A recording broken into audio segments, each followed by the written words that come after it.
Section 15.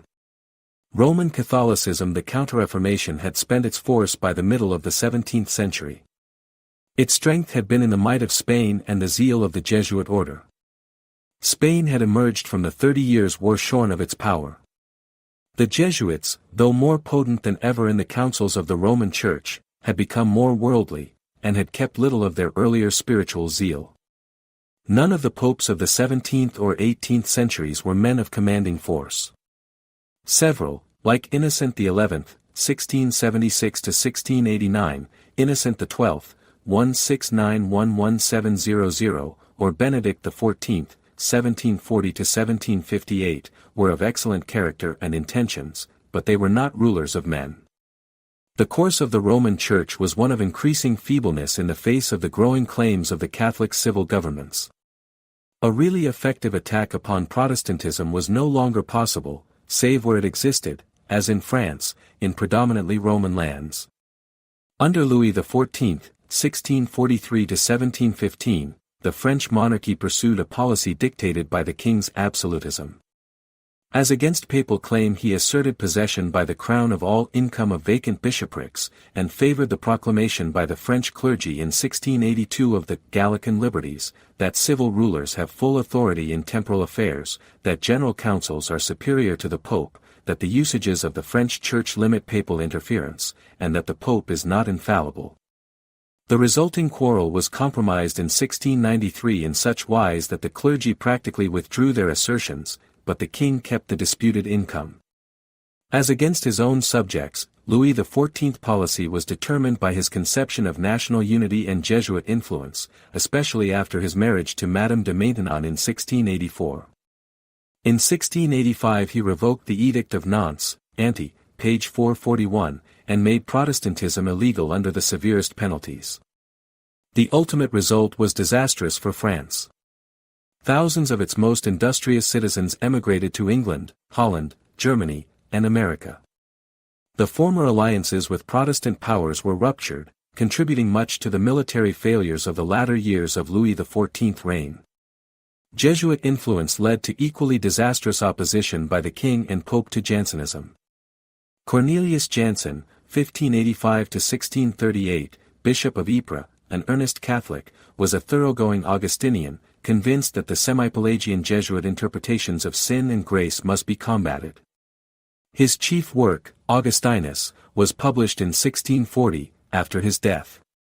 Jansen's book was condemned by Pope Urban VIII, 1623–1644, in 1642, but Jansen's views found much support among the more deeply religious Catholics of France, notably in the nunnery of Port Royal, near Paris. The most influential opponent of the Jesuits was Blaise Pascal, 1623–1662, especially in his Lettres Provinciales of 1656. Louis XIV supported the Jesuit hostility to Jansenism, and persecuted its followers. In 1710 the buildings of Port Royal were torn down. Jansenism had found a new leader of power in Pasquier-Cano, 1634–1719, who had to seek safety in the Netherlands. His devotional commentary, Moral Reflections on the New Testament, of 1687–1692, aroused bitter Jesuit hostility, and through their efforts Pope Clement XI, 1700–1721, by the Bull Unigenitus of 1718, condemned 101 of Cano's statements, some taken literally, from Augustine. Louis Antoine de Noailles, 1651–1729, Cardinal Archbishop of Paris, protested and appealed to a general council. Opposition was, however, vain. The Jesuits, supported by the French monarchy, ultimately triumphed. Partly through this Jansenist controversy, and partly by reason of quarrels between the Jesuits and the older Roman clergy, a division occurred in Utrecht, in the Netherlands, from which in 1723 a small, independent, so-called Jansenist Catholic Church originated, which still exists, with an archbishop in Utrecht, and bishops in Haarlem and Deventer. For France the expulsion Hay found their most determined foes. The powerful minister of King Joseph of Portugal, 1750–1777, the Marquis of Pombal, 1699–1782, was a man of rationalistic sympathies. He was angered by Jesuit resistance to his policy in Paraguay. He opposed the free trade attitude of the Jesuits. In 1759 he enforced the deportation of all Jesuits from Portuguese territory with ruthless high hand. France contemporaneously was aroused by the scandalous bankruptcy of the Jesuit Lavalette in Martinique. The controlling force in the French government was that of the Duke of Choiseul, 1719-1785, a sympathizer with the Enlightenment. He was also aided by Madame de Pompadour, the mistress of Louis XV, 1715–1774. A large part of the French clergy were also hostile to the Jesuits. In 1764 the Jesuits were suppressed in France. Spain and Naples expelled them in 1767. The rulers of these lands now forced from Pope Clement XIV, 1769–1774, the abolition of the order in July, 1773. These events attested the weakness of the papacy. The Jesuits' continued existence in non-Roman Russia and in Protestant Prussia. The growth of tolerance in France is shown by the exemption from persecution accorded to Protestants by the government of Louis XVI in 1787. The tremendous storm of the French Revolution was about to break and to sweep away the Church, with the nobility, the throne, and kindred ancient institutions. The revolutionary leaders were filled with the rationalistic spirit. They viewed the churches as religious clubs. In 1789 church lands were declared national property. In 1790 the monasteries were abolished. The same year the civil constitution of the clergy overthrew the old ecclesiastical divisions, made each department a bishopric, and provided for the election of all priests by the legal voters of their communities. The Constitution of 1791 pledged complete religious freedom. In 1793 the Jacobin leaders procured the abolition of Christianity. Hundreds of ecclesiastics were beheaded. After the Terror was over, in 1795, religious freedom was once more proclaimed, though the state, as such, was to be without religion. It was, in reality, strongly anti-Christian. This situation was extended by French conquests to the Netherlands, northern Italy, and Switzerland. In 1798 Rome was made a republic by French arms, and Pope Pius VI, 1775–1799, carried a prisoner to France, where he died. The military events of 1800 led to the election of Pius VII, 1800–1823, and the restoration of the States of the Church. Napoleon, on attaining power, though himself without religious feeling, recognized that a majority of the French people were Roman Catholics, and that the Church might be used by him. The result was the Concordat with the papacy in 1801 and the Organic Articles of 1802. By the former, the Church surrendered all confiscated lands not still held by the government. Those in government possession were restored to it. Appointment of bishops and archbishops were to be by the Pope on nomination by the state. Lower clergy were appointed by bishops, but the state had a veto power. Clergy were to be paid from the state treasury. By the Organic Articles no papal decrees were to be published or French synods held without governmental allowance. To Protestants full religious rights were accorded, at the same time, and the pay of their ministers and control of their affairs assumed by the state. Napoleon soon quarreled with Pius VII, annexed the states of the Church in 1809, and held the Pope a prisoner from that time till 1814. Napoleon's Concordat was to rule the relations of France and the papacy for more than a century. Intended to place the French Catholic Church under the control of the government, and accomplishing that result under Napoleon, its real effect was to make the French clergy look to the Pope as their sole aid against the state. By ignoring all ancient local rights, it really ruined all Gallican claims to partial freedom, and opened the door to end of the medieval and rejection of that spirit of the 18th century which had been dominant in the Revolution. The papacy profited by all these impulses and soon developed a strength greater than it had shown for 100 years. A characteristic evidence of this new position of the papacy was the restoration, by Pius VII, in August, 1814, of the Jesuits, who speedily regained their old ascendancy in papal councils, and their wide-extended activities, though not their former political power. They have, in turn, been foremost in the development and support of papal authority. At the same time, the restoration of the power of the Roman Church was accompanied and made possible by a real revival of piety that has continued to characterize it to the present day. Development during the 19th century has been in the direction of the assertion of papal supremacy, that called Ultramontanism. Beyond the mountains from the point of view of northern and western Europe, that is Italian. To this ultramontane tendency to exalt the papacy above all national or local ecclesiasticism the Jesuits have powerfully contributed. Pius VII's successor, Leo XII, 1823–1829, was reactionary, condemning, like his predecessor, the work of Bible societies. Gregory XVI, 1831–1846, was a patron of learning, but reactionary toward modern social and political ideals. This essentially medieval outlook and refusal to make terms with the modern world led to the formation, in the first half of the 19th century, of clerical and anti-clerical parties in Catholic countries, whose contests have largely determined the politics of those lands to the present. The ultramontane tendencies found their conspicuous illustration in the papacy of Pius IX, 1846–1878. Beginning his pontificate at a time when the states of the Church were on the edge of revolt because the leading political offices were held by the clergy, he was at first a political reformer, but the task proved too much for him and he adopted a reactionary political policy which made it necessary to seek the support of foreign soldiery and rendered the people dissatisfied with his political tools. In religion he was sincerely convinced that in the papacy is a divinely appointed institution to which the modern world can appeal for the decision of its vexed religious problems. He desired to make this evident. In December, 1854, after consultation with the bishops of the Roman Church, he proclaimed the Immaculate Conception of the Virgin, that is, that Mary shared in no taint of original sin. The question had been in discussion since the Middle Ages, though the balance of Catholic opinion in the 19th century was overwhelmingly in favor of the view approved by the Pope. He elevated it, by his own act, into a necessary dogma of faith.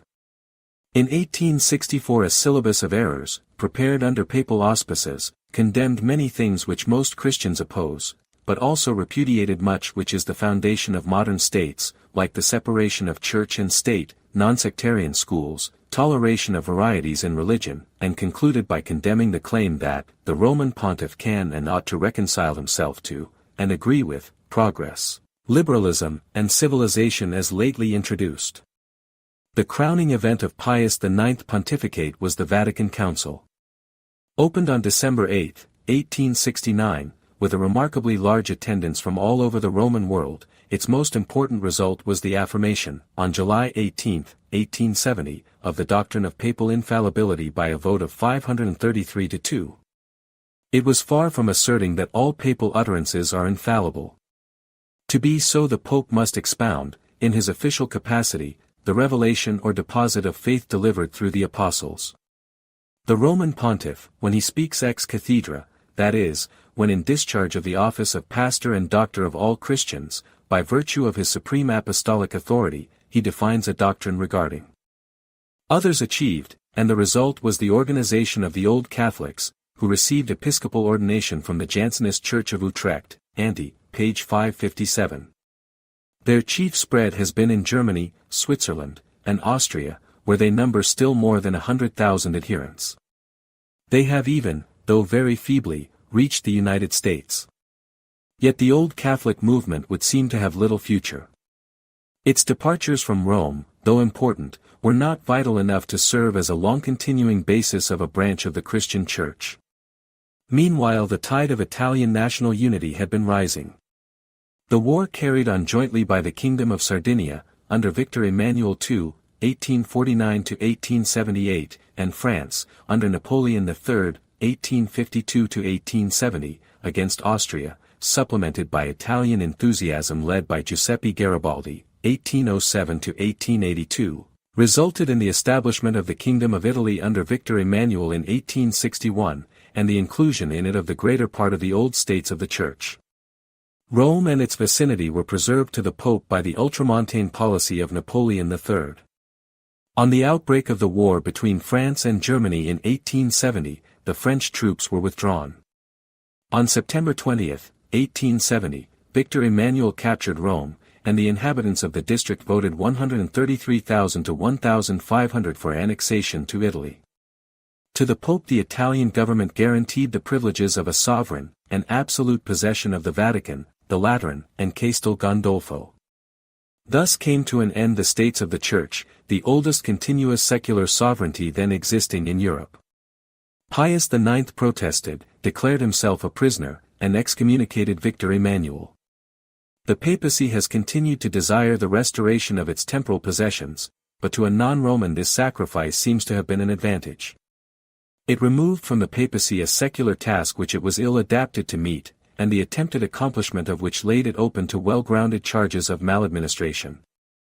It gave to the papacy unhindered scope for the development of its spiritual functions.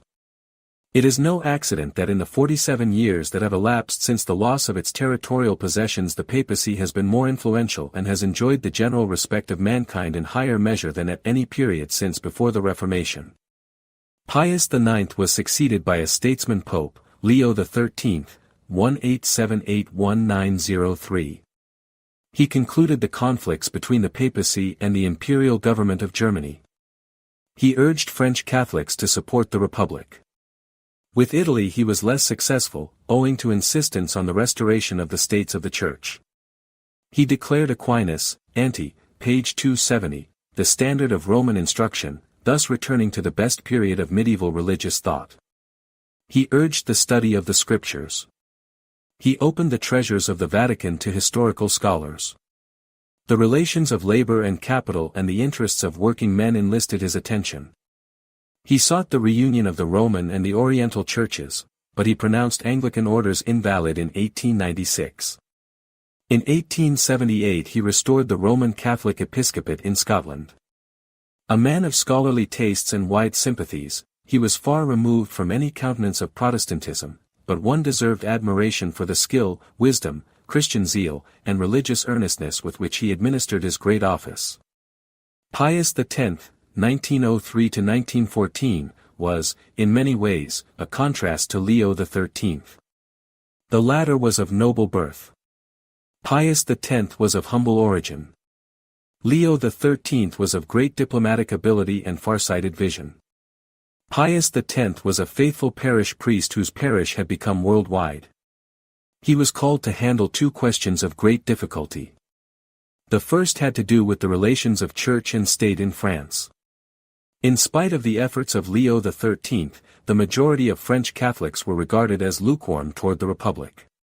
Relations had long been growing, which the property had last been employed. Though many French bishops were ready to form such organizations, Pius X forbade. The result was a deadlock, which still continues, though the French government has allowed worship to go on as before. Catholics and Protestants have since had to provide the cost of their services by voluntary gifts. The adjustment has been difficult, but the task, which has been successfully accomplished, seems by its perplexities to have served to arouse the religious interest of the nation. The second problem was occasioned by the rise of the modernists. In spite of growing ultramontanism, modern historical criticism, biblical investigation, and scientific conceptions of growth through development, have found a foothold, though scanty, in the Roman Communion. To some earnest and thoughtful men some reinterpretation of Catholicism in terms of the modern intellectual world seemed imperative. Such were Hermann Schell, 1850–1906, in Germany, Alfred Louisy, 1857, in France, George Tyrrell, 1861–1909, in England, and quite a group in Italy. Modernism was confined to no country. Against this movement Pius X set his face. By a syllabus, and an encyclica, in 1907, modernism was condemned, and stringent measures taken for its repression. These have apparently been successful, but whether such tendencies can be permanently crushed only the future can determine. Pius X interested himself in many administrative reforms with effect. The present Pope, Benedict XV, 1914, is of scholarly spirit and peace-loving nature, but the brevity of his pontificate and the overshadowing interests of the Great World War have, as yet, rendered an estimate of his pontificate difficult. Section 16. American Christianity is primarily an importation from the Old World. As the colonization of America represented many races of Europe, so the various types of European Christianity were reproduced on the new continent. Where, as in South and Central America, the immigration was of a single race, imposing its civilization on the natives, a single type of Christianity, the Roman Catholic, is dominant today, however extensively its control may have been contested by secularist influences. Where, as in North America, many stocks have contributed to the population, though one form of Christianity was here and there dominant in colonial beginnings, the result has been great variety and religious freedom, as a consequence of necessary mutual toleration. America has produced certain indigenous religious types, but they have been relatively insignificant, but in North America, where contact between various types has been acute, and where the principle of independence from state control has been dominant for more than a century, there had been much modification from European forms, especially in church government, what may be called an Americanization. The conversion of South and Central America was largely the work of the monastic orders, strongly supported by the Spanish government. By 1508 the Franciscans were laboring in Venezuela. By 1529 they were numerous enough to hold a provincial synod in Mexico. In 1535 they had constituted Peru a province. 4 years later they had begun work in Argentina. They were the first to enter Brazil. By 1597 they had founded Christian communities in what is now part of the United States, New Mexico. In 1700 they were in Texas. Their mission period in California was from 1769 to 1843. The Franciscans found worthy competitors in the Dominicans. By 1526 they were in Mexico. Soon after they were laboring in Colombia. In 1541 they were Christian pioneers in Chile. Even more extensive was the activity of the Jesuits. From 1549 they developed an extensive work in Brazil. Colombia soon proved one of their most successful fields. They were in Peru by 1567, and in Paraguay by 1586. In the country last named, in 1610, they established their much-discussed paternally controlled Indian villages, a.s. introduced into the oldest English colony in what is now the United States, that of Virginia, at its planting in 1607, and remained established by law till 1776. Though it retained the affections of many of the noblest of the colonists, even the establishment of William and Mary College, in 1693, failed to provide an adequate supply of native clergy. Throughout the colonial period Virginia was dependent on clerical appointments by the distant Bishop of London. The result was too often the selection of the incompetent and sometimes of the unworthy, while the parishes which were bound by law to furnish the minister's support revenged themselves by a grudging acquiescence. The attempts of the clergy to collect their dues by law, supported by the home government, was one of the causes of disaffection leading to the Revolution. On the whole, Virginia episcopacy, in colonial days, led a troubled and scantily fruitful existence. Virginia's northern neighbor, Maryland, the first English proprietary colony in what is now the United States, was chartered to Lord Baltimore in 1632. Himself a Roman Catholic, to secure freedom under the sovereignty of England for his fellow believers, Baltimore established full religious toleration. Under these conditions the Protestant dissenters in Maryland, by the close of the 17th century, outnumbered the Roman Catholics and Anglicans. In 1691 Maryland was created a royal colony, and the next year the Church of England was by law established. During the remainder of the colonial period its livings were the most valuable of any in the colonies, but it suffered from the inefficiency of the clergy, like Virginia. Quakers, Presbyterians, and Methodists grew numerous. The establishment practically ended in the turmoil of the Revolution. A bright spot in the religious history of these two colonies was the efficient labor of Thomas Bray, 1656–1730, commissary of the Bishop of London, who secured the foundation of the Society for the Propagation of the Gospel in Foreign Parts in 1701, ante, page 508. North and South Carolina both saw the Church of England legally established till the contests of the Revolution. The mixed religious character of their population, including Huguenots, Scotch-Irish Presbyterians, Baptists, and Quakers, rendered this establishment ineffective, though these colonies were well served, in the 18th century, by missionaries of the society founded by Bray, and Charleston had a distinguished succession of rectors. Georgia was founded on the basis of toleration for all save Roman Catholics, but not ***. A little work was done by the missionaries of the Society for the Propagation of the Gospel, and something has been said of the experiences of the Wesleys and of Whitefield, Ante, pages 511, 512. In general, it may be said that in the southern colonies in the period preceding the Revolution the condition of religion was low, and the existence of an establishment did little to improve it. The settlement of English separatists and Puritans in New England, beginning in 1620, and the steps which led to the erection, between then and 1638, of the Congregational colonies of Plymouth, Massachusetts, Connecticut, and New Haven have already been noted, Ante, pages 466, 469. Founded in religious enthusiasm, possessing an educated ministry, these colonies made provision for its maintenance from their own sons by the founding of Harvard College in 1636 and of Yale College in 1701. Nor was effort neglected for the conversion of the Indians. The work of John Eliot, 1604–1690, begun in 1646, led to the formation, in 1649, of the first missionary society in England, Ante, page 522.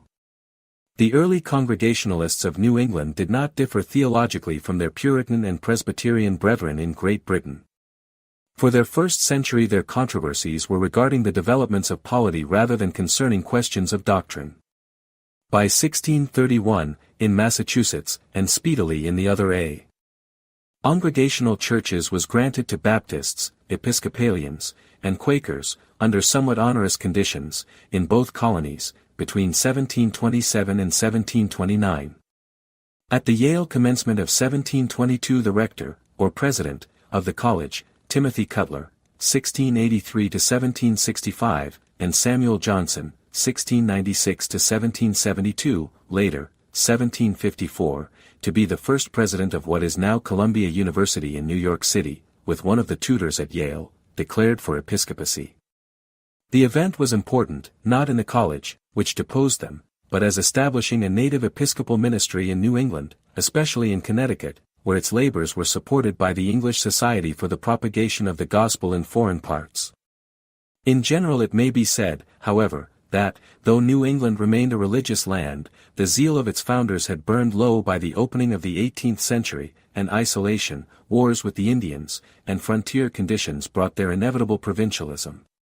A highly individual development in New England was the settlement of Rhode Island.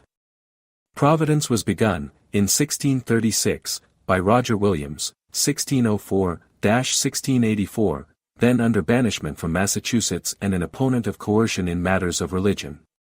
Rhode Island became a refuge for those seeking freedom of religious expression. In 1639 the first Baptist church in America was established, of which Williams was for a short time a member, spending his later life as a seeker. In spite of many internal troubles from an intense individualism, the broad principles of religious toleration on which Rhode Island was founded were well and honorably maintained. The Quakers, in particular, found in it a home. New York was permanently founded as a Dutch trading colony in 1624. By 1628 its first Dutch Reformed Church, the earliest representative of the Presbyterian polity in America, was formed. New York soon asserted, however, its cosmopolitan character. By 1644 the future city included in its inhabitants Dutch Reformed, Lutherans, Mennonites, English-speaking Puritans, and Roman Catholics.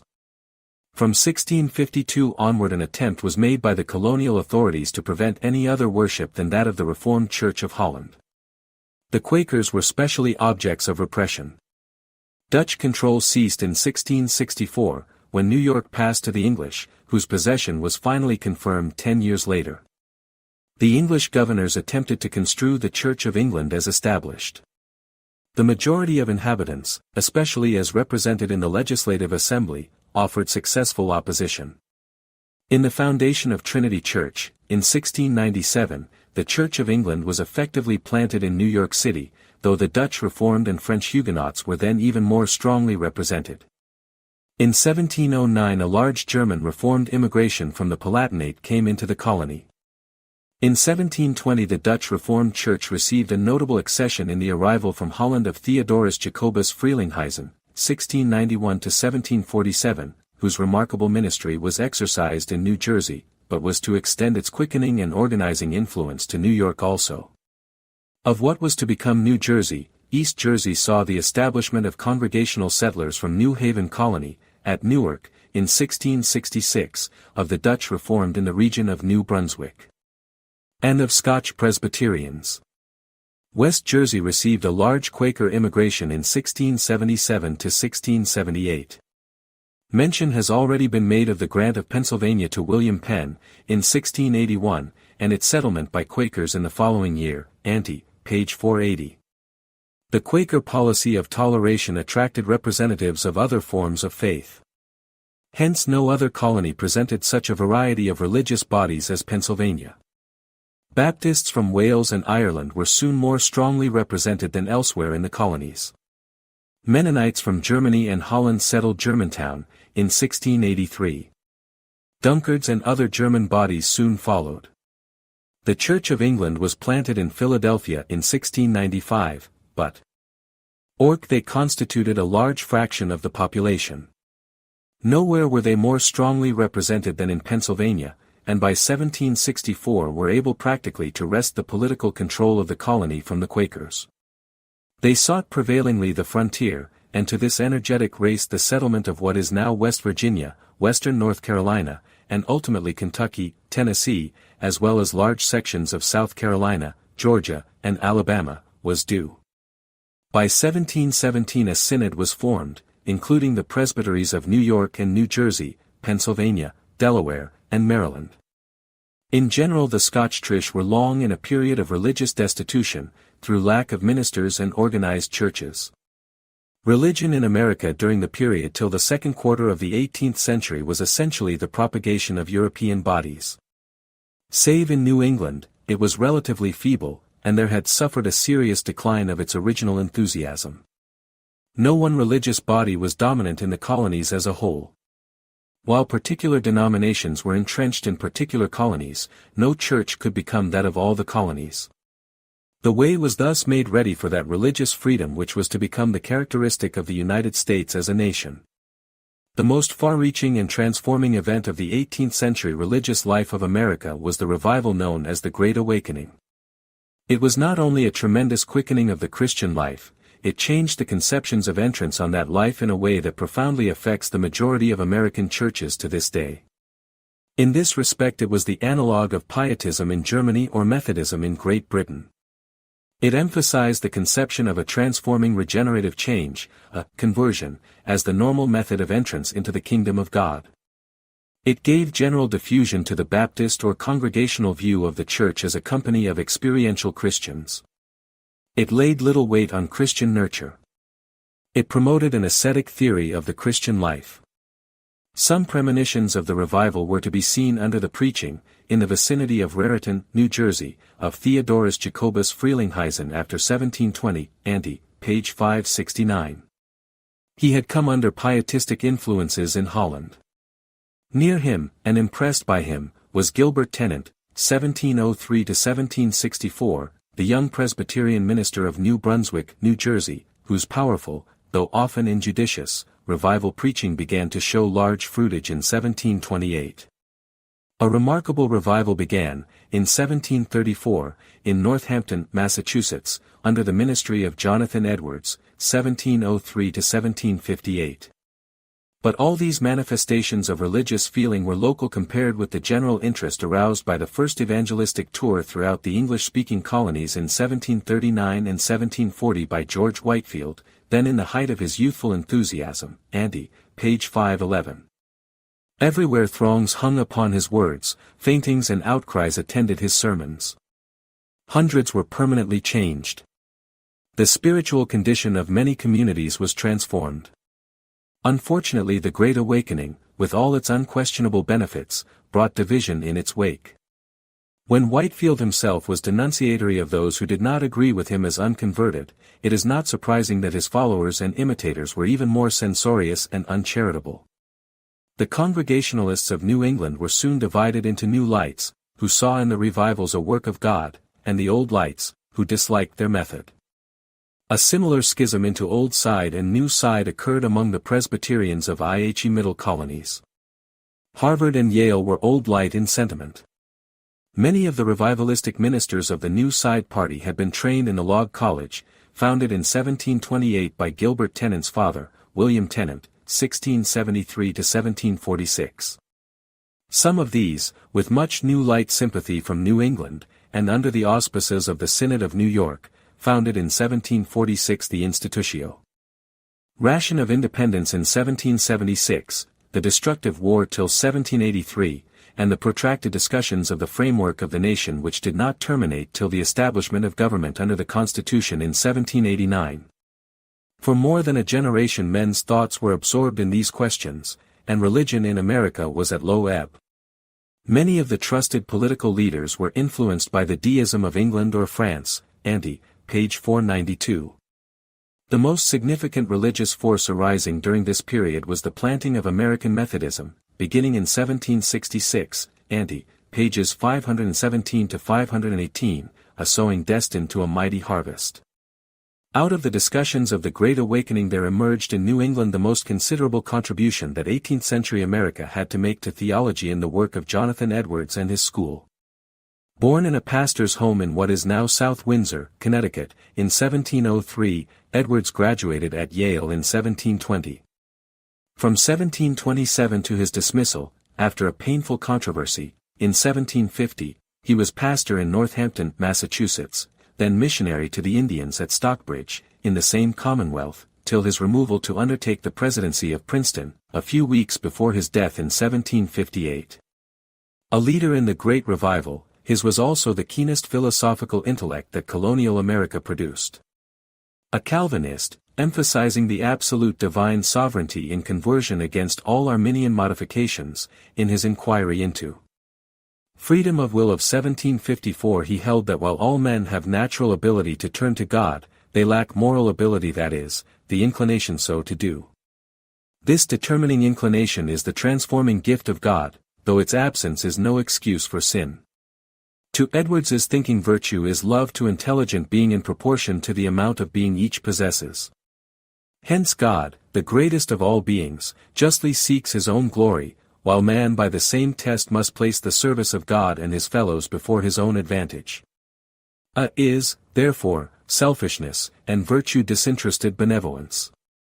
Edwards's views were developed by his disciples, Joseph Bellamy, 1719–1790, Samuel Hopkins, 1721–1803, Timothy Dwight, 1752–1817, Edwards's son and namesake, Jonathan, 1745–1801, and Nathaniel Emmons, 1745–1840. All of these insisted on a conscious conversion, involving a transformation from selfishness to disinterested benevolence, as the method of entrance into the kingdom of God. To Hopkins this benevolence was not complete in self-sacrifice unless it involved a willingness to be damned, should that seem best to divine wisdom.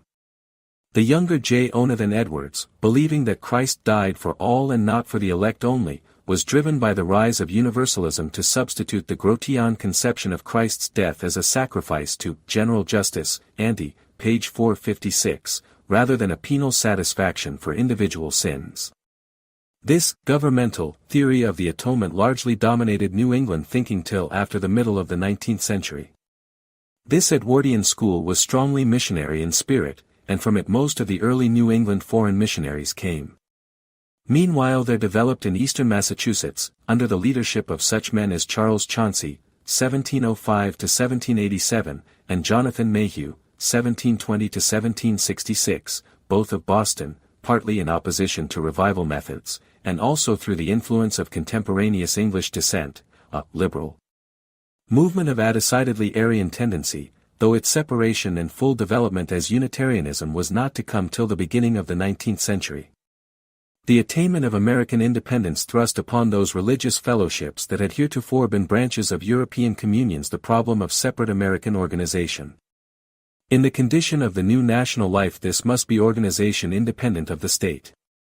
As already independent of their European progenitors, such a task was not laid upon the Congregationalists or in America suffered so severely from the Revolution as the Church of England.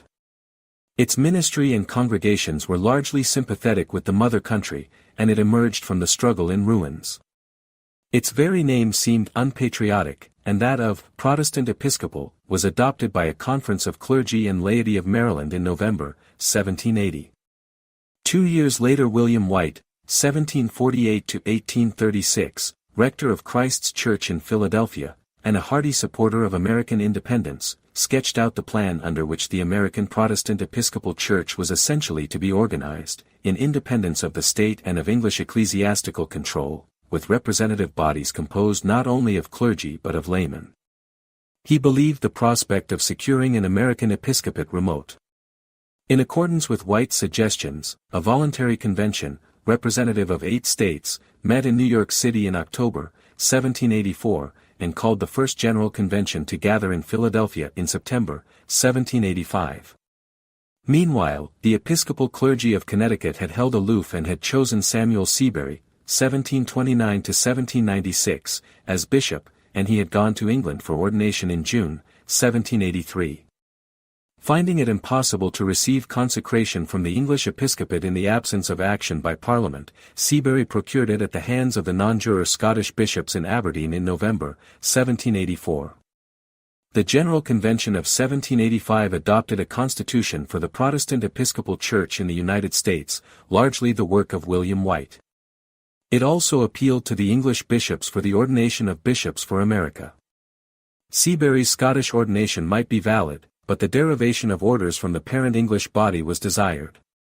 The local episcopal conventions of the several states were asked to name bishops. The General Convention reconvened in 1786 was able to report that the English bishops had procured an enabling act from Parliament, and that William White had been chosen Bishop of Pennsylvania and Samuel Prevost, 1742–1815, of New York. On February 4, 1787, they were consecrated by the Archbishop of Canterbury. Bishop Seabury and Bishops White and Prevost, representing different lines of consecration, looked upon each other at first with antagonism.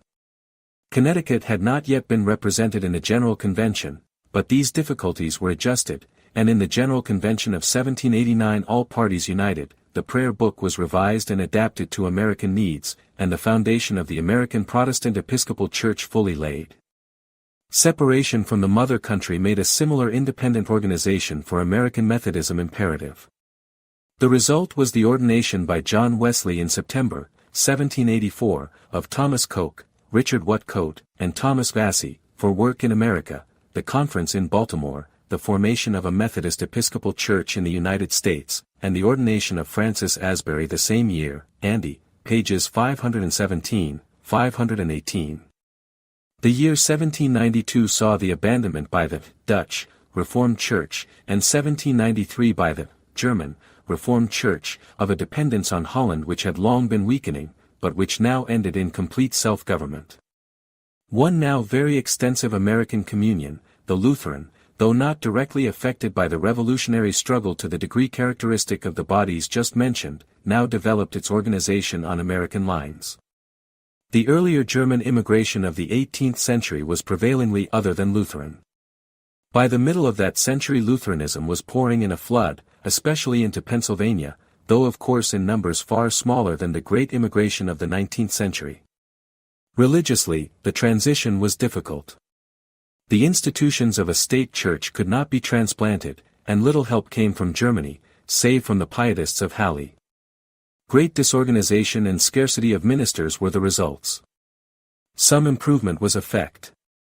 Ormond, but only a portion of the Lutherans supported it, and this willingness of the rapidly multiplying local synods to group themselves as they choose has continued till recently characteristic of American Lutheranism. Steps taken in connection with the 400th anniversary of the Reformation, in 1917, promised the union of all American Lutheran bodies. One further religious body that developed during the period of struggle for national independence was that of the Universalists. Belief in the salvation of all occasionally appeared in 18th-century America as elsewhere as a sporadic speculation. The father of organized Universalism was John Murray, 1741–1815, who had been touched by Whitefield's preaching in his native England, and by the writings of James Rowley, 1722–1778, who had passed from the status of one of Whitefield's preachers to that of an advocate of universal salvation. It was as a disciple of Rowley that Murray came to America in 1770, and began an itinerating ministry, chiefly in New England. A strict Calvinist, Murray believed that Christ had made full payment not for the sins of a restricted group of the elect, but for all men, and immediate blessedness would be theirs at the judgment, when all unbelief in God's mercy would vanish. For those who fully believe, the divine promised blessedness begins now. A further impulse was given to universalism when in 1780 Elhanan Winchester, 1751–1797, a Baptist minister of Philadelphia, independently of Murray, adopted Universalist views, which he advocated with eloquence. Unlike Murray, his general opinions were Arminian. Salvation is based on the ultimate free submission of all to God, but will not be achieved in the case of the unrepentant till their spirits have been purified by protracted, but not eternal, suffering. Even more influential was Hosea Ballou, 1771–1852, long a pastor in Boston. Murray and Winchester had been Trinitarians. Ballou was an Arian, and in this Unitarian direction American Universalism has followed him. The purpose of the atonement was moral, to set forth God's love to men. Sin brings punishment, here or hereafter, till men turn from it to God. By 1790 the Universalists were sufficiently numerous to hold a convention in Philadelphia. 3 years later a New England convention was organized which in 1803 met in Winchester, New Hampshire, and adopted a brief creed which, though modified in 1900, is the historic basis of American Universalism. The early converts to Universalism were prevailingly, though not always, from the humbler walks of life. Unitarianism, on the other hand, won the allegiance of some of the oldest congregational churches and eminent men of eastern Massachusetts. The growth of a liberal party before the Revolution has already been noted, ante, page 573. Theological discussion in that region was overshadowed by the momentous events of the struggle for independence. In 1785, however, the proprietors of King's Chapel, the ancient Church of England place of worship in Boston, excluded from the prayer book all references to the Trinity, thus becoming the first Unitarian congregation in America. Similar views spread, and criticism cf. The doctrine of original sin, of the Calvinistic theory of predestination, and an insistence on salvation by character were even more characteristic of the liberal movement than denial of the Trinity. With the incoming of the revival impulse at the close of the 18th century, of which mention will soon be made, and the consequent strengthening of the conservative element, a cleavage was soon evident between the liberal and orthodox parties. A struggle between the two over the theology of the Hollis Professor of Divinity in Harvard University resulted in 1805 in the victory of the liberals, by the choice of Henry Ware, 1764–1845. Meanwhile, in 1803, William Ellery Channing, 1780–1842, had begun a greatly respected and widely influential pastorate in Boston, and was preach. Onality, like that of Whitefield in the Great Awakening, a mighty reawakening of religious interest began. Felt in New England by 1792, within the next 4 years it was strongly manifested in the Middle States, whence it swept through the South, and by the dawn of the 19th century was in triumphant progress in the New West beyond the Alleghanies. In Kentucky it was felt with peculiar power. There the camp meeting began in 1800, and there the revival was often accompanied, as had been the Great Awakening, by outcries and bodily manifestations. As a whole, this new revival period was far less marked than the earlier by these symptoms of overwrought excitement. Its effects were none the less profound, and the new religious interest was long continued and transforming. Indeed, the revivals may be said to have continued, with less frequency and diminishing intensity till 1858, as the predominant feature of American religious life. Led as was this revival movement, on its human side, by men who fully shared the pietistic and Methodist traditions of the 18th century, it emphasized the relation of the individual soul to God, and regarded a conscious conversion as the normal entrance into the Christian life. It was disposed to view that as scarcely religion for which some account of a transforming change in feeling could not be given.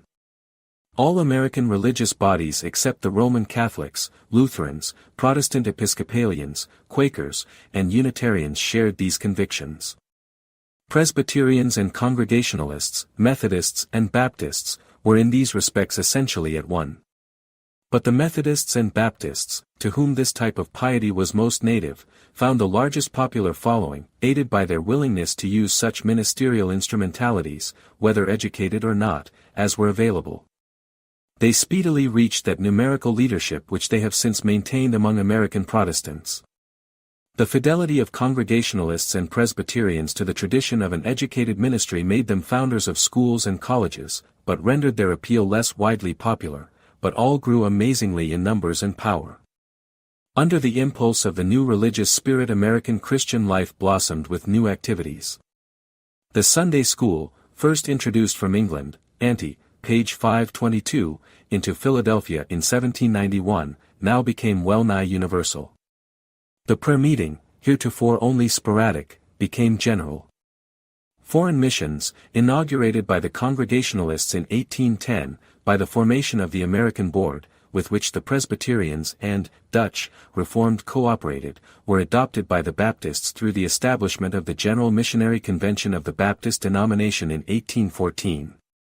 The Methodists followed with their Missionary Society in 1819. The Protestant Episcopal Church took similar action in 1821. Nor was the progress of home missionary effort in the United States less remarkable. The circuit rider and the pastor kept pace with the progress of population westward, and state and national organizations in the larger denominational bodies energetically supported the work. Ministerial training was greatly stimulated by the religious awakening. A prime purpose in the foundation of Harvard, 1636, Yale, 1701, and Princeton, 1746, had been pastoral preparation. The ordinary curriculum had at first been deemed adequate, but it was supplemented at Harvard by the foundation of a professorship of divinity in 1721, and at Yale in 1755. More popular training throughout the 18th century was instruction in the home of some active pastor. In 1784 the Dutch Reformed Church instituted ministerial training, ultimately removed to New Brunswick, New Jersey, which has often been called the oldest American theological seminary. More like a modern theological seminary was the school established in Baltimore in 1791 by Bishop John Carroll, with the aid of French Sulpicians, for training for the Roman. The Congregationalists opened the Divinity School of Yale University. These institutions for ministerial training multiplied rapidly, and by 1860 had increased to 50, a number since greatly augmented. The whole character of pastoral preparation was broadened, deepened, and systematized. Out of these religious awakenings there grew many divisions. One such of importance was the rise of the Cumberland Presbyterian Church. The Cumberland region in Tennessee and Kentucky was powerfully stirred by the revival in 1800. Churches were rapidly multiplied, and in 1802 the Cumberland Presbytery was formed. The need of preachers was great, and the presbytery desired ministerial standing for some earnest young men who lacked the educational qualifications demanded by Presbyterianism generally. The revival preaching had produced a conviction that the doctrines that Christ died for the elect only, and that any portion of the race is reprobate save by its own personal acts, were hindrances rather than helps. The Kentucky Synod viewed these departures with disfavor, and in 1806 ordered the Cumberland Presbytery dissolved. In 1810 the Cumberland Presbytery reconstituted itself as an independent body. Its growth was rapid. In 1813 a synod was organized, and in 1816 it took the name Cumberland Presbyterian Church, though it was soon represented vastly more widely than the region from which the title was derived. The older Presbyterians and Congregationalists worked in harmony in home missions in what have long been the northern central states under the plan of union formed in 1801 by the General Association of Connecticut and the Presbyterian General Assembly, till it was repudiated by the old school wing of the Presbyterians in 1837, and by the Congregationalists in 1852. In general, however, denominational rivalries were keen and controversy bitter, especially in the extension work of the developing West. Out of an earnest conviction of the evils of these divisions a movement of much importance grew. Thomas Campbell, 1763–1854, was a minister of the Secession Presbyterian Church, Andy, page 553, of the north of Ireland, who came to America in 1807, and began work in western Pennsylvania. Here his freedom in welcoming Presbyterians of all parties to communion aroused criticism, and he was disciplined by the Secession Presbytery of Chartiers. Campbell felt it his duty to protest against such sectarianism, and to assert as the standard of all Christian discipleship the literal terms of the Bible alone, as he understood it. Thomas Campbell now broke with the Secession Presbyterians, but continued to labor in western Pennsylvania, announcing as his principle, "Where the Scriptures speak, we speak, and where the Scriptures are silent, we are silent." It was not a new denomination that he planned, but a union of all Christians on this biblical basis, without added tests of creed or ritual. In August, 1809, Thomas Campbell organized the Christian Association of Washington, so called from the Pennsylvania county of its origin, and for it he prepared the Declaration and Address, which has since been regarded as a fundamental document of what was to be known as the Disciples' Movement. The same year Thomas Campbell's son, Alexander, 1786 to 1866, emigrated to America, and was soon to outstrip his father in fame as an advocate of the former's views. In spite of their deprecation of sectarianism, the Campbells organized a church in Bush Run, Pennsylvania, in May, 1811. The Lord's Supper was observed each Sunday from the beginning. But doubts now arose as to the scriptural warrant of infant baptism. In 1812 the Campbells and a number of their associates were immersed. A year later the Bush Run Church became a member of the Redstone Association of Baptist Churches. Points of disagreement with the Baptists developed. The Campbells disliked the Baptists' strenuous Calvinism. To the Campbells the Old Testament was far less authoritative than the New. To the Baptist, coming and the inauguration of the millennial reign of Christ would occur in 1843 to 1844. He won thousands of followers. In spite of the failure of his prediction, his disciples held a General Conference of Adventists, as they styled themselves, in 1845, and have persisted to the present, some holding to the observance of the seventh day. Their belief that the coming of Christ is near, though at a date not determinable, is widely diffused among many who do not bear the Adventist name. A remarkable perversion of Christianity is Mormonism, founded by Joseph Smith, 1805 to 1844, who claimed to have dug up, near Manchester, New York, in 1827, a volume of gold plates, the Book of Mormon, supplementary to the Bible, written in mysterious characters which he was able to translate by means of a pair of magic spectacles, but the original of which was removed by angelic agency. In this book Smith is proclaimed a prophet. The first Mormon church was organized in 1830, in Fayette, New York. It was soon largely recruited in the neighborhood of Kirtland, Ohio. Here Brigham Young, 180118877, became a member. In 1838 the Mormon leaders removed to Missouri, and in 1840 founded Nauvoo, Illinois. In spite of the monogamy enjoined by the Book of Mormon, Smith claimed to have received a revelation, in 1843, establishing polygamy. Popular hostility led to his murder by a mob the next year. The church now came under the leadership of Brigham Young, an organizer and leader of the highest ability.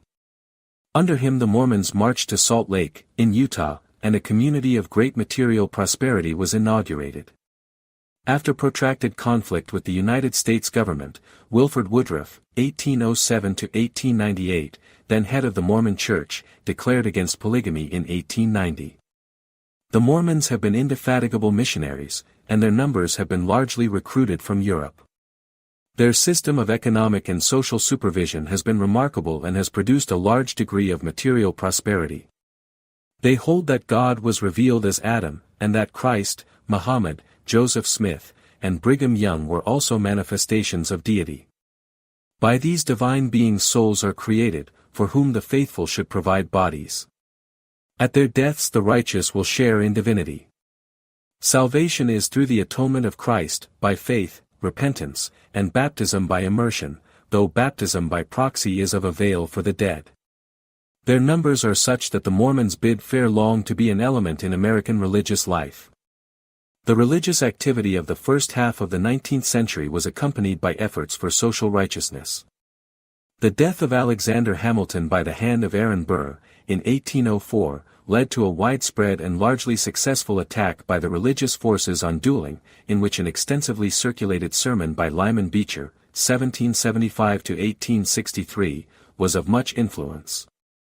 Temperance aroused the efforts of the Presbyterian General Assembly and of the Congregational Associations of Connecticut and Massachusetts in 1811. Lyman Beecher's sermons against drunkenness, of 1813, attracted great attention. The American Society for the Promotion of Temperance was formed in 1826. The result was a great and permanent change in the drinking habits of professed Christians by 1830. Effort then turned toward a promotion of temperance among those not actively of the Church. The Washingtonian movement of 1840 sought the reformation of drunkards. Prohibition by legislation was enacted in Maine in 1846. Its history has been checkered, but legislative prohibition has made great strides since the opening of the 20th century throughout the United States, and has had the constantly increasing support of the actively Christian elements of American population. Slavery also aroused the hostility of Christian people, North and South, from the dawn of the 19th century. A great change came over the Southern attitude soon after 1830, partly by reason of the supposedly industrial N.E. D. Theological Seminary was founded in 1834 to offset the supposed errors of the Yale Divinity School, then under the leadership of Nathaniel W. Taylor, 1786–1858. Horace Bushnell, 1802–1876, of Hartford, Connecticut, influenced by Samuel Taylor Coleridge, page 545, attacked the conception of Christian doctrine as based primarily on demonstration to the intellect, then almost universal in America, and would substitute for such logical proof an appeal to the witness of the religious feeling. Bushnell's most influential publication was his Christian Nurture, of 1847, in which he urged the quiet unfolding of the Christian nature of the child, under appropriate influences, as the normal method of entrance in the kingdom of God, instead of the struggling conversion which Pietist and Methodist tradition had considered the only legitimate experience. The Protestant Episcopal Church was turmoiled by disputes between the High Church and evangelical parties. The most extensive separations were caused, however, by the contests anticipatory of or accompanying the Civil War. Growing antipathy to slavery led to the organization, in 1843, of the Wesleyan Methodist Church of America on the basis of no slave-owning membership. The question was thus in the foreground when the General Conference of the Methodist Episcopal Church met in 1844, and an immediate struggle arose over the retention of a slave-holding bishop. Northern and Southern sentiment was hopelessly divided. The conference adopted a report permitting the division of the church, with the result that the Methodist Episcopal Church, South, was constituted, in 1845. Contemporaneously a similar division separated the Baptists of North and South. The Alabama State Convention of Baptists demanded, in 1844, that the Foreign Mission Board make no discrimination against slaveholders in missionary appointments. The board declared that it would take no action implying approval of slavery. The result was the formation of the Southern Baptist Convention in 1845 and the cleavage of the churches. The rupture of the old school Presbyterian body and the formation of the Presbyterian Church, South, did not occur till 1861, after the outbreak of the war between the states. These divisions, unhappily, still continue, though signs are abundant of reunion in the not distant future. The Protestant Episcopal Church was divided only during the Civil War, and was reunited at its close. A pleasing illustration of an opposite tendency was the reunion, after much effort, of the Old School and New School Presbyterian churches of the North, voted in 1869 and completed in 1870. The last great revival, nationwide in its scope, occurred in 1858, though many similar, though more local, movements have been felt to the present. Though the Pietist conception of religion has still continued predominant in American Protestantism, Christian nurture has won increasing allegiance, especially among Congregationalists and Presbyterians since the Civil War, and has greatly favored the growth of the Protestant Episcopal Church, which has always championed it.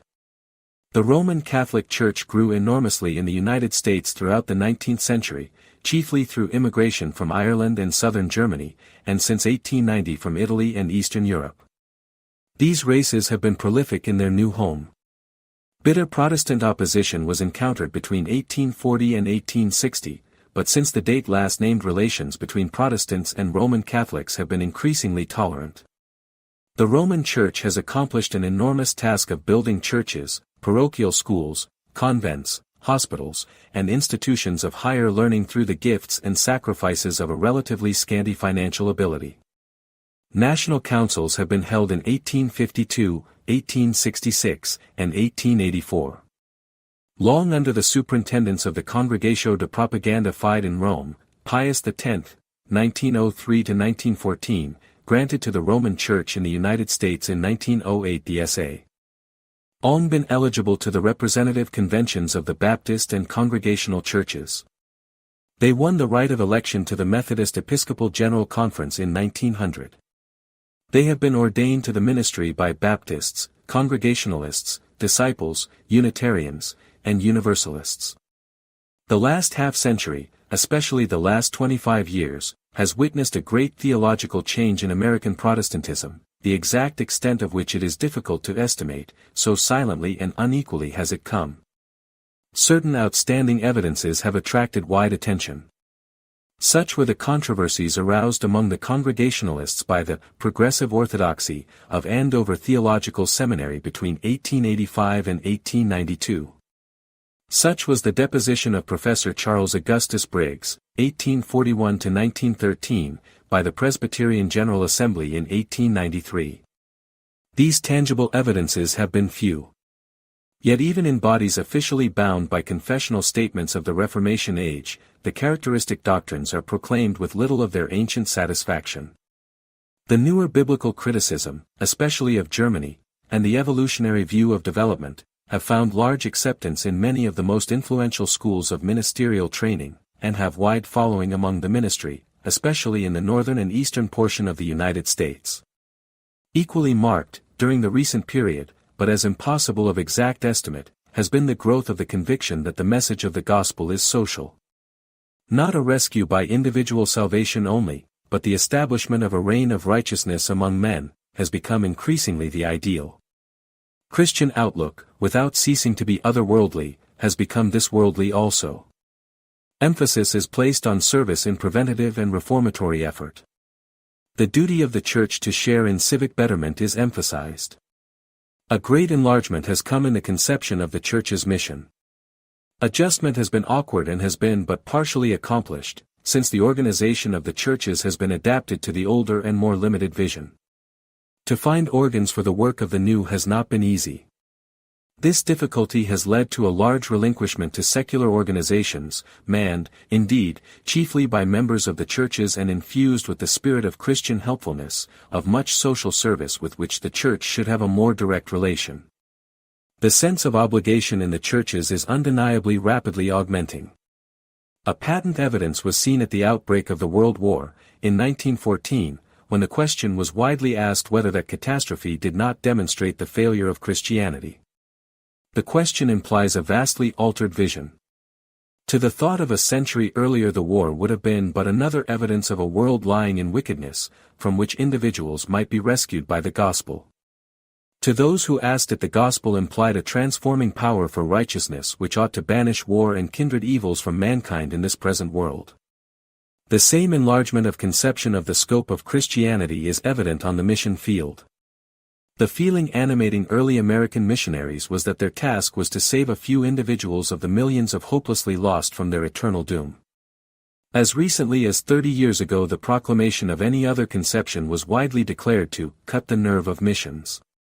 The aim of missions has not been so much changed as immensely enlarged.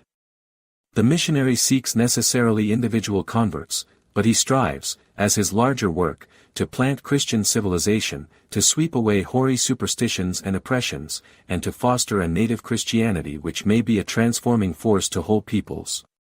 Never have gifts to missions been larger or missionary candidates more numerous than they now are.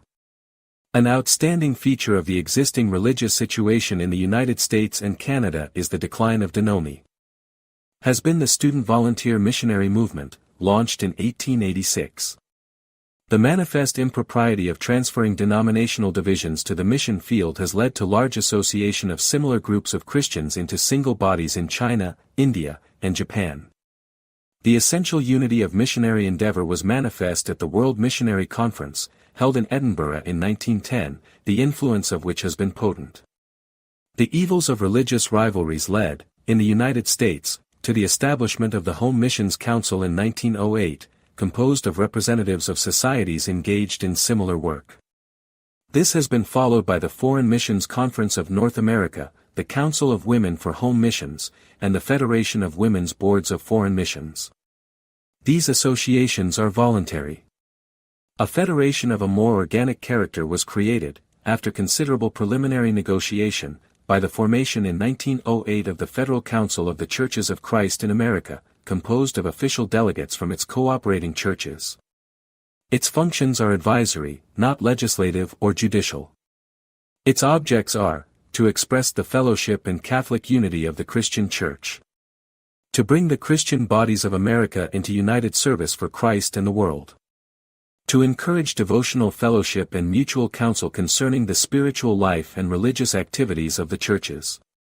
To secure a larger combined influence for the churches of Christ in all matters affecting the moral and social condition of the people, so as to promote the application of the law of Christ in every relation of human life.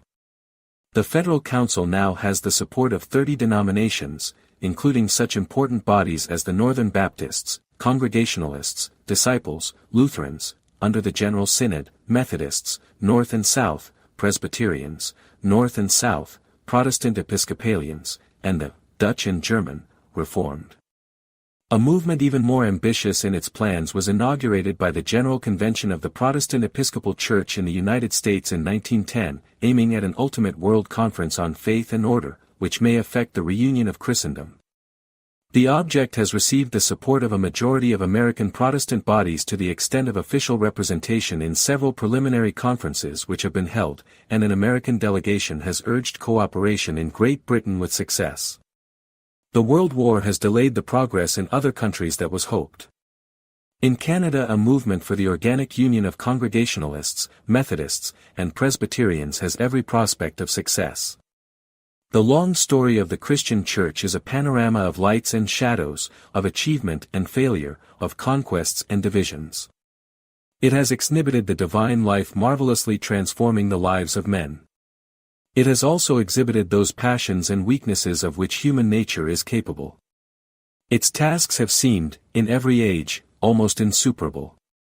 They were never greater than at present when confronted by a materialistic interpretation of life, and when the furnace of almost universal war bids fair to transform the whole fabric of European and American civilization. Yet no Christian can survey what the Church has done without confidence in its future. Its changes may be many, its struggles great. But the good hand of God which has led it hitherto will guide it to larger usefulness in the advancement of the kingdom of its Lord, and toward the fulfillment of his prediction that if he be lifted up he would draw all